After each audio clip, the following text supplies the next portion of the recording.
ਗੱਲ ਹੈ ਕਿ ਪਾਣੀ ਦਾ ਰੁਝਾਨ ਜਿਵੇਂ ਕਿਸੇ ਹੋਰ ਸਾਈਡ ਨੂੰ ਹੁੰਦਾ, ਲੇਕਿਨ ਪਾਣੀ ਬਹੁਤ ਜ਼ਿਆਦਾ ਕਮ ਹੈ ਤੇ ਮੰਗਲਾ ਡੈਮ ਬਹੁਤ ਹੀ ਖੁੱਲਾ ਹੈ। बिस्मिल्लाहिर्रहमानिर्रहीम अस्सलाम वालेकुम रहमतुल्लाहि व बरकातहू। की हाल सजनन में ठीक ठाक हो? उम्मीद करते हैं कि सारे अल्लाह के फजल नाल बिल्कुल ठीक ठाक होंगे, बाद राजी होंगे। We are back to an another vlog. अच्छा जनाब अज दा व्लॉग दा सीन है कि अज जा रहे हैं मीरपुर कुछ कम के हवाले नाल। पहले इंशाल्लाह जनाब अला मियाँ मुहम्मद बख्श के दरबार से हाजिर देवांगे खड़ी शरीफ, फिर उस तो बाद इंशाल्लाह कोई पर्सनली 2 दिन काम ने मीरपुर वो इंशाल्लाह निपटावांगे। तो शादी तो बाद व्लॉग ना की वजह यह सी कि जनाब अला साडा ताए दा बेटा सी उन्होंने हो गई सी डैथ, तो इस तो करके व्लॉग शलाग नहीं सी अपलोड हो रहे। शादी के जिन्ने भी है ने वो इंशाल्लाह हुण प्रॉपर तरीके नाल व्लॉग शलाग अपलोड करने हैं। तो साढ़े नाल जनाब इस टाइम जा रहे हैं बिशारत भाई, हाफिज कराम साहब और हमद। गड्डी जनाब लोड हो रही है बोतलों की, तो बिल्कुल जनाब रेडी है, बस लगे इंशाल्लाह निकलन। एक तो गड्डी है जनाब जी अज ड्राइविंग टेस्ट भी है, गड्डी विच फ्यूचर बहुत ज़्यादा ने जनाब वाला दस नहीं सकते, फ्यूचर के बारे नहीं दस सकते अं। तो यह जनाब वाला सेंसर लगे रोड क्रॉसिंग का, और अगर कोई यकदम सामने कोई चीज़ आई गड्डी खुद ब्रेक करेगी, और वक्तन तो इंशाल्लाह सारे फ्यूचर के बारे दसी जावांगे। मेरे मीरपुर साइड से तो पहले जाना सी बरास तक गुजरात जेलम, तो वो हुण हादसा कह रहे हैं कोई रस्ता थोड़ा लंबा है। तो हुण किहड़ी साइड जा रहे हैं जी? हुण असीं जा रहे हैं जी हैडमराला रोड अगे पिंबर टांडा पिंबर ते साइड ते रह जांदा, फिर टांडे सीधा अगे सही हो गया जतलान तू। और जैसा कि दस रहे हैं गड्डी जिन्हें फ्यूचर ज़्यादा बहुत नहीं है, जी साइड ते वाइट लाइन जी लगी दी है ना, ये तुसीं माड़ी जी भी साइड क्रॉस करोगे ना गड्डी अपनी साइड खिंचेगी कि तुसीं साइड क्रॉस नहीं कर सकते। माशाल्लाह बड़ी कंफर्टेबल गड्डी है जी। तो जनाब वाला पै गए हैंड वाले रोड से, इस टाइम हैंड में पानी बहुत ज़्यादा आया हुआ है। पानी इधर तो ज़्यादा है, इधर घट है। मेन तो उही भरे भरे जा रहा है, तो छोटा नाला है एक साइड नहर है ना। इत्थे तकरीबन दूजी बारी आया मैं इस रोड से, तीजी बारी है।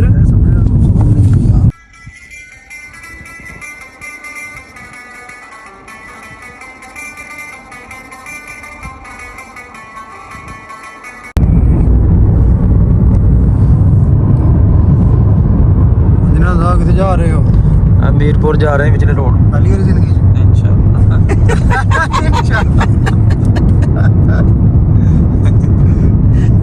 इस रोड से मीरपुर पहली दफा जा रहे हैं, अगे दो दफा तीसरी दफा रोड इतने जा रहे हैं इस रोड से।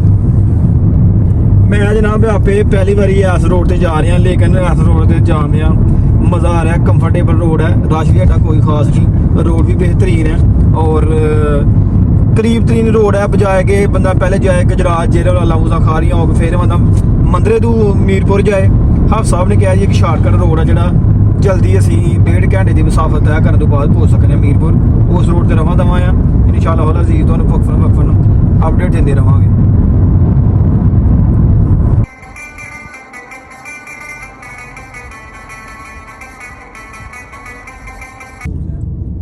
गड्डी रेड दी तू मानी ओट अगे जाएगी मेरा पर रोड नहीं भगवान वाला मेरा रोड बनता पाया, तो दो जंप कट्ठे आते ने।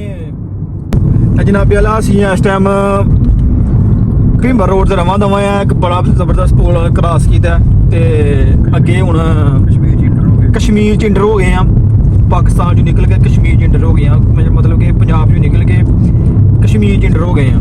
तो बड़ा ही एक जबरदस्त और खूबसूरत इलाका है।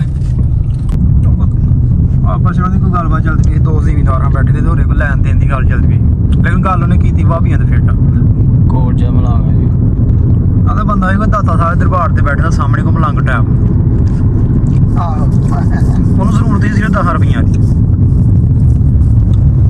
वो आखिए बाबा दाता मैं 10 रुपये चाहिए, दाता मैं 10 रुपये चाहिए ने कोल ने भाभी नंगदा भाई कहता ओए तू कि रौला पाया बाबे तेन पैसे देने ने, अदरा तुम पैसे दियो की चाहिए 10 रुपये ला फड़ 10 रुपये वो 10 रुपये लैके जेब च पा के बाबे मूँह कर कहता वाह बाबा पैसे दिते मैं उन्हें को जो मुनकर ने जरूरत पूरी भी मुनकरा को करवाई आ मेरी एक गल वाकई नुकते दी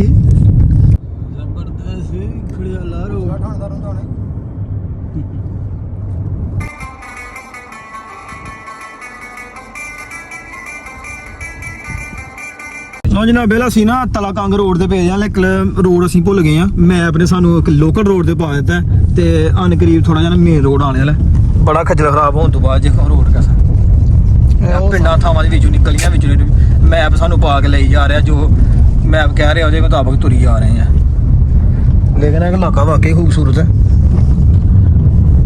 ਰਾਣਾ ਸਾਹਿਬ ਦੇਖੋ ਹੁਣ ਨੰਗਲ ਡੁੰਗਰ ਲੋਕਾਂ ਬਣੇ ਨੇ ਉਹ ਹੈ ਕੀ ਕਹਿੰਦੇ ਨੇ ਉਹਨੂੰ ਸਰਖੇਜ਼ ਇਲਾਕਾ ਮਾਸ਼ਾਅੱਲਾ ਬੜੀ ਖੂਬਸੂਰਤ ਮਸਜਿਦ ਆ ਯਾਰ ਇੱਥੋਂ ਕ੍ਰਾਸਿੰਗ ਹੁਣ ਉਹਨੂੰ ਨੰਬਰ ਕਰਵਾ ਕੇ ਕ੍ਰਾਸਿੰਗ ਕ੍ਰਾਸਿੰਗ ਉਹ ਨਹੀਂ ਲਾ ਲਈਏ ਸਾਡੇ ਵਿਚਾਰ ਨੂੰ ਉੱਥੇ ਹੀ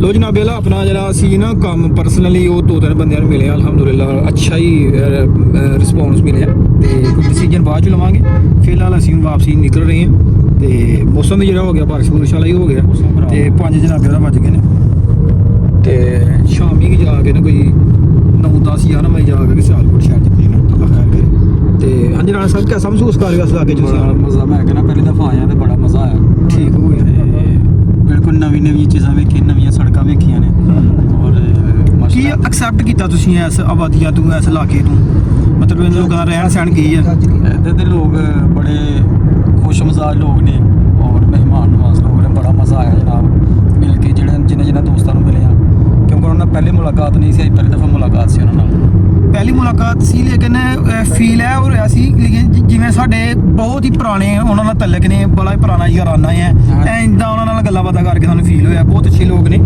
ਤੇ ਇਨਸ਼ਾਅੱਲਾ ਅਜ਼ੀਜ਼ ਕੋਈ ਡਿਸੀਜਨ ਲੈਣੇ ਆ ਇਸ ਬਾਰੇ ਚ ਇਨਸ਼ਾਅੱਲਾ ਅਸੀਂ ਇਸ ਸ਼ਹਿਰ ਚ ਡੇਰਾ ਡਾਲਣ ਵਾਲੇ ਆ ਜਮਾਨ ਵਾਲੇ ਹਾਂਜੀ ਇਨਸ਼ਾਅੱਲਾ ਤੇ ਤੁਸੀਂ ਵੀ ਜ਼ਰੂਰ ਦੁਆ ਕਰਨੀ ਹੈ ਕਿ ਇਨਸ਼ਾਅੱਲਾ ਫਿਰ ਤੁਹਾਨੂੰ ਅੱਛੇ ਔਰ ਮਜ਼ੇਦਾਰ ਵਲੌਗ ਜੀ ਲੱਭਣਗੇ ਗੱਲ ਹੈ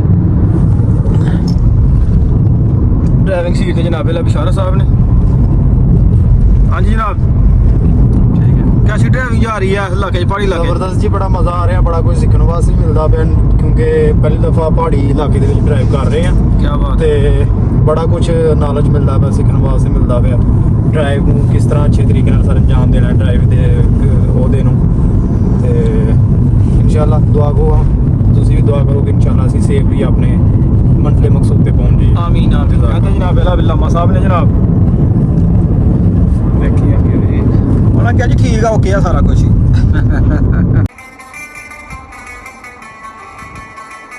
ਸਵਾਦ ਓਏ ਉਹ ਹੋਰ ਲੋ ਜਨਾਬ ਵਾਲਾ ਸੀ ਨਾ ਮੇਨ ਤੋਂ ਉਤਰ ਕੇ ਮੰਗਲੇ ਡੈਮ ਦੇ ਵਿੱਚ ਦਾਖਲ ਹੋ ਗਏ ਆ ਤੇ ਅਸੀਂ ਨੇ ਬੋਰਡ ਦਾ ਲੱਗਿਆ ਝੂਟਾ ਲੈਣ ਆਸਾਨ ਲਸਾਈ ਗੱਲ ਹੈ ਆ ਠੀਕ ਹੈ ਤੇ ਬਿਸ਼ਾਰਾ ਸਾਹਿਬ ਡਰ ਰਹੇ ਨੇ ਕਿ ਮੈਂ ਨਹੀਂ ਡੈਵ ਜੀ ਬਹਿਣਾ ਬੋਰਡ ਵਿੱਚ ਲੇਕਿਨ ਬੜਾ ਕੰਫਰਟੇਬਲ ਬੰਦਾ ਫੀਲ ਕਰਦਾ ਬੜਾ ਅੱਛਾ ਮਹਿਸੂਸ ਕਰਦਾ ਕਿਉਂ ਜੀ ਬਿਲਕੁਲ ਜੀ ਪਾਣੀ ਦੇ ਵਿੱਚ ਇੱਕ ਕਰਨਾ ਬੋਟਿੰਗ ਕਰਨਾ ਆਪਣਾ ਹੀ ਇੱਕ ਚੱਸ ਹੈ ਜੇ ਜੀ ਇਹਨੂੰ ਪੈਡਲ ਵਾਲੀ ਲੋ ਜਨਾਬ ਪਹਿਲਾਂ ਬੋਰਡ ਵਿੱਚ ਬਹਿ ਗਏ ਆ ਤੇ ਮੰਗਲੇ ਡੈਮ ਵਿੱਚ ਇਸ ਟਾਈਮ ਰਵਾਂ ਦਵਾਂ ਆ ਤੇ ਇਹ ਦੋ ਬੰਦੇ ਦੇ ਪਿਛਲੇ ਜਿਹੜੇ ਨੇ ਨਾ ਫਸਟ ਵਾਰੀ ਬੈਠੇ ਨੇ ਅਸੀਂ ਚਲੋ ਸੈਕੰਡ ਥਰਡ ਵਾਰੀ ਬੈਠੇ ਆ ਤੇ ਮਜ਼ਾ ਬਹੁਤ ਜ਼ਿਆਦਾ ਆ ਰਿਹਾ ਜਨਾਬ ਪਹਿਲਾਂ ਮਜ਼ਾ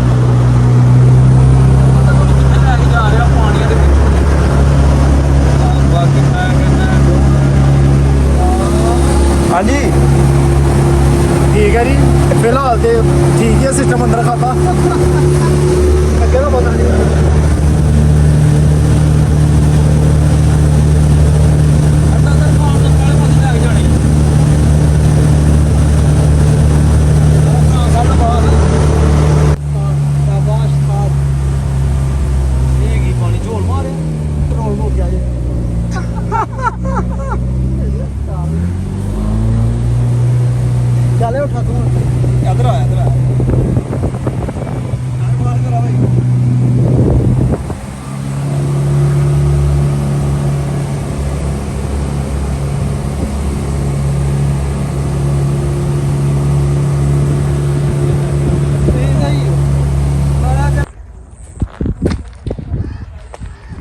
ਅੱਛਾ ਤੇ ਜਨਾਬੇ ਵਾਲਾ ਬੋਰਡ 'ਚ ਝੂੜਾ ਲਿਆ, ਬੜਾ ਮਜ਼ਾ ਆਇਆ। ਜੇਕਰ ਅਸੀਂ ਇਹਨੂੰ ਬਹੁਤੀ ਦੂਰ ਨਹੀਂ ਲੈ ਗਏ ਔਰ ਅਸੀਂ ਬੰਦਿਆਂ ਨੂੰ ਪੁੱਛਿਆ, ਜਿਹੜਾ ਡਰਾਈਵਰ ਸੀ ਉਹਨੂੰ ਪੁੱਛਿਆ ਕਿ ਆਪਣਾ ਦਰਿਆ ਜਿਹੜਾ ਡੈਮ ਉਹ ਕਿੰਨਾ ਕੁ ਡੂੰਘਾ।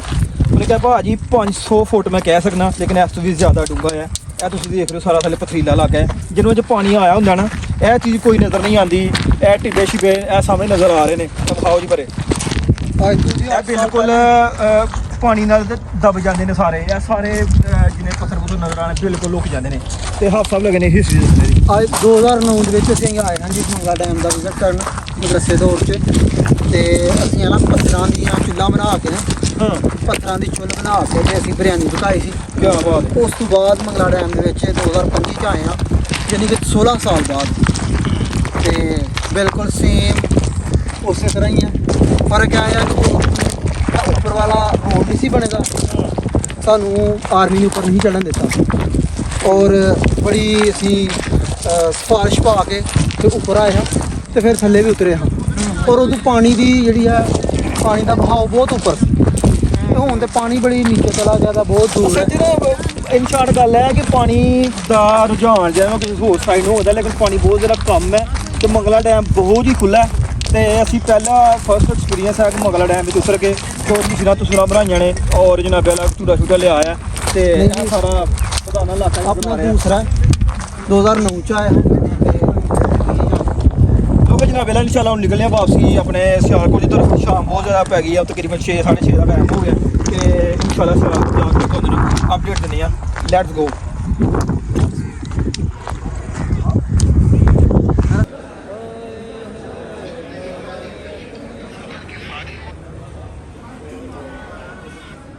ਲੋ ਜਨਾਬ ਵਾਲਾ ਅਸੀਂ ਜੋ ਨਿਕਲੇ ਆ ਨਾ ਆਪਣਾ ਮੀਰਪੁਰ ਤੋਂ, ਰਸਤੇ 'ਚ ਅਸੀਂ ਕੋਈ ਸਟੇ ਨਹੀਂ ਕੀਤਾ। ਫਿਲਹਾਲ ਅਸੀਂ ਪੁੱਜੇ ਹਾਂ ਖਾਰੀਆਂ ਮਈਆਂ ਜੀ ਰੈਸਟੋਰੈਂਟ ਤੇ। ਇੱਥੇ ਲੰਚ ਵਗੈਰਾ ਕਰਨੇ ਆ, ਖਾਣਾ ਵਗੈਰਾ ਖਾਣੇ ਆ।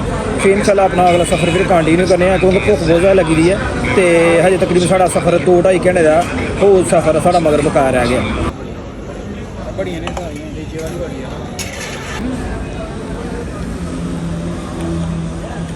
ਖਾਣਾ ਸ਼ਾਣਾ ਖਾਣ ਤੋਂ ਬਾਅਦ ਜਨਾਬ ਆ ਸਵੀਟ ਦੇ ਚੋਣੇ ਦਿੱਤੇ ਨੇ, ਗੁਲਾਬ ਜਾਮਨ ਵੀ ਗਰਮਾ ਗਰਮ। ਸੋ ਜਨਾਬ ਪਹਿਲਾਂ ਕਾਫੀ ਰਾਤੀ ਲੇਟ ਪੁੱਜੇ ਹਾਂ ਸਿਆਲਕੋਟ ਤੇ ਮੋਬਾਈਲ ਦੀ ਇੱਕ ਤੇ ਬੈਟਰੀ ਖਤਮ ਹੋ ਗਈ ਸੀ, ਜਿਹਦੇ ਫਿਲਹਾਲ ਟਾਈਮ ਨਹੀਂ ਕਰ ਸਕੇ। ਅਲਹਮਦੁਲਿਲਾ ਸਫ਼ਰ ਸਾਡਾ ਜਿਹੜਾ ਬੜਾ ਕੰਫਰਟੇਬਲ ਰਿਹਾ, ਮਜ਼ੇਦਾਰ ਰਿਹਾ। ਅਸੀਂ ਵਾਪਸੀ ਬਰਾਸਤਾ ਆਏ ਸਾਂ ਮੰਦਰੇ ਤੋਂ ਜੇਲਮ ਖਲਾਲਾ ਮੂਸਾ ਖਾ ਰਹੇ ਹਾਂ ਗੁਜਰਾਤ ਸਾਈਡ ਤੋਂ। ਤੇ ਕਾਫੀ ਜ਼ਿਆਦਾ ਲੇਟ ਹੋ ਗਈ ਸੀ ਤੇ ਥਕਾਵਟ ਬਹੁਤ ਜ਼ਿਆਦਾ ਹੋ ਗਈ ਸੀ। ਤੇ ਅਲਹਮਦੁਲਿਲਾ ਜਿਹੜੇ ਕੰਮ ਸੀਗੇ ਕੰਮ ਸਾਡਾ ਹੋ ਗਿਆ ਕੰਪਲੀਟ। ਅੱਛੇ ਰਿਸਪੌਂਸ ਮਿਲੇ ਨੇ। ਇਨਸ਼ਾਅੱਲਾ ਕੁਛ ਡਿਸੀਜਨ ਲੈਣੇ ਆ ਤੇ ਫਿਲਹਾਲ ਅੱਜ ਦਾ ਬਲੌਗ ਕਰਦੇ ਹਾਂ ਤੇ ਖਤਮ।